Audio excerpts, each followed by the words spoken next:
Mipum Siarnak atumpi som thumle pali. Anrami ramri. Boy pa in Moses nena Israel mi pol ranga atanglam thu pol chu apek kanan ram nan lutika nan ram I ramri pol chu atanglam bangtukin aseding. Thanglam nan ramri chu zin nelron in athok pai I idon ramri in afe ding. Tipi thi thanglam kap nisuak naklam athlengding.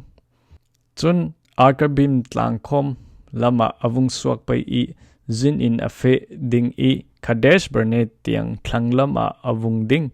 Chule saklam ni tlang naklam a Hazar Adar a asaw ding I Azmon tiang afe ding. Chutoki sin Egypt ramri tiva lama a hero ding I Mediterranean tifing riat a aneting.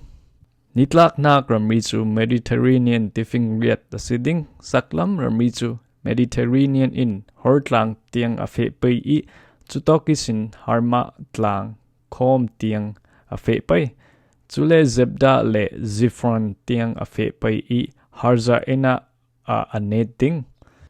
Chun niswak nak lam ramri hazar ena in shifam tiang dingte in afe ding.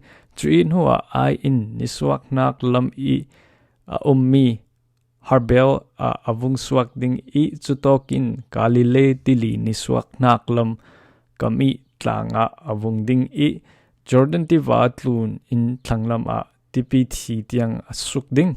Hemi pol chu nanram kilveng I ramri asiding ati.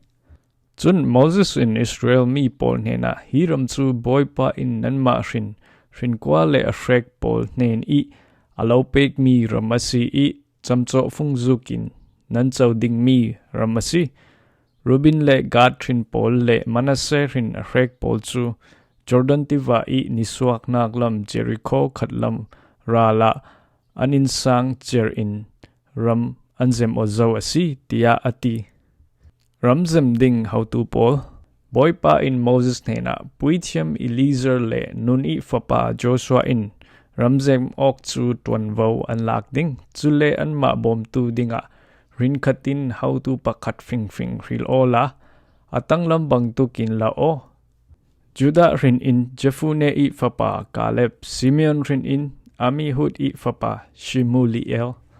Benjamin rin in Clislion I fapa Eldad. Dan rin in Jogli I fapa Bukki. Joseph tefa Manasseh rin in Ifon I fapa Haniel. Ephraim rin in Shiftan I fapa Kemuel.